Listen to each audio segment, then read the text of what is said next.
Bien-aimés dans le Seigneur, je vous salue au nom de Jésus-Christ, notre Seigneur et Sauveur, du Dieu véritable et la vie éternelle.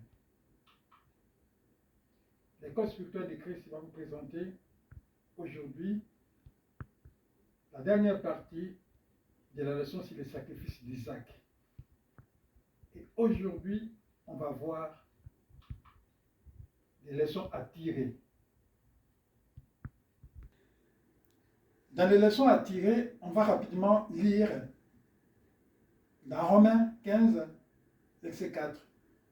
Or, tout ce qui a été écrit d'avance l'a été pour notre instruction, afin que par la patience et par la consolation que donnent les Écritures, nous possédions l'espérance.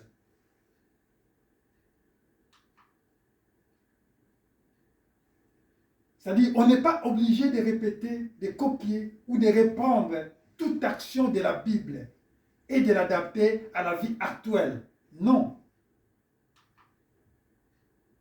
Mais on doit continuer à enseigner toute écriture de la Bible et de recommander la pratique de la doctrine de Jésus-Christ. C'est ce qu'il faut faire. Parce qu'on ne va pas suivre. Si le roi David, par exemple, il a tué son officier ou son soldat pour prendre sa femme, c'est écrit dans la Bible. On ne doit pas reprendre cet acte, mais on doit l'enseigner pour l'instruction, comme on l'a vu. Donc tout acte n'est pas à recopier, à faire.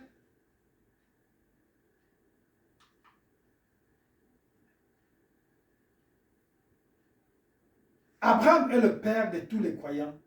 Isaac est le fils de la promesse, comme on a vu. Et nous sommes de la postérité d'Isaac.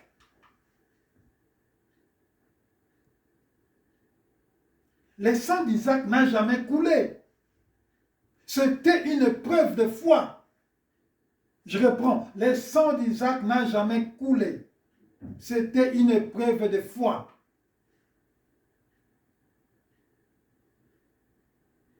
C'est le sang de Jésus-Christ qui a coulé selon la promesse.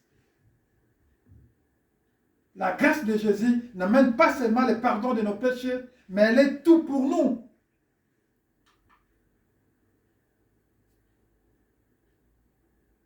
Dans Ephésiens 1:3, la Bible dit, loué soit Dieu, le Père de notre Seigneur, Jésus, le Christ, car il nous a comblés de bénédictions de l'Esprit dans le monde céleste qui toutes sont en Christ.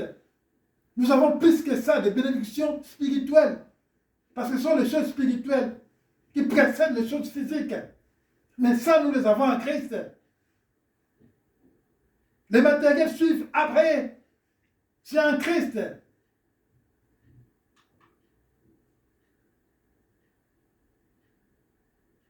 Et dans 2 Corinthiens 8:9, la Bible dit, car vous savez comment notre Seigneur Jésus-Christ a manifesté sa grâce envers nous.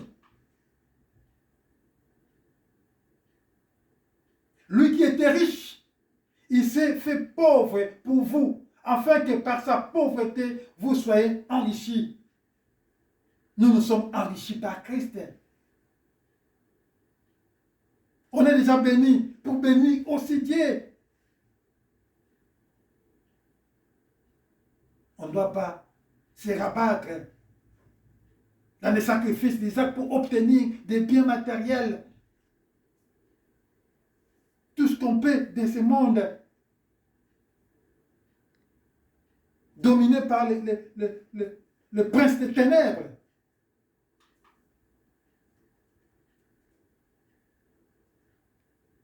L'obéissance vaut mieux que les sacrifices et l'observance de sa parole vaut mieux que la graisse des béliers. C'est faut lire ça dans Samuel. Ce qu'on demande aux chrétiens, ce que je demande aux chrétiens maintenant, devenez autonomes dans le dîme et offrande. Donnez vos dîmes et offrandes avec joie pour que vous attendiez un jour à la récompense.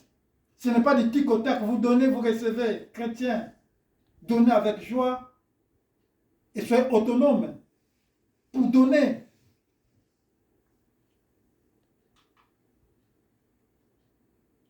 Philippiens 4, 6. Ne vous inquiétez de rien, mais en toutes choses, faites connaître vos besoins à Dieu par des prières et des supplications avec des actions de grâce. Voilà. Faites des actions de grâce à Dieu. Parce que vous êtes déjà bénis, vous avez des bénédictions spirituelles avec vous.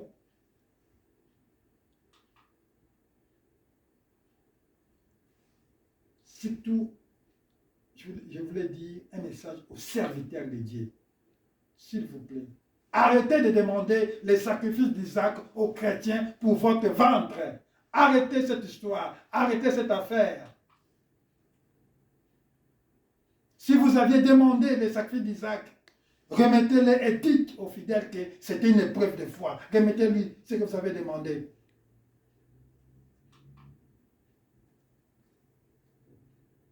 Bien-aimés dans le Seigneur, je vous remercie. Je crois que cette leçon va vous aider à devenir autonome, à donner à Dieu, mais ne pas être influencé par des fausses doctrines. Que Dieu vous bénisse.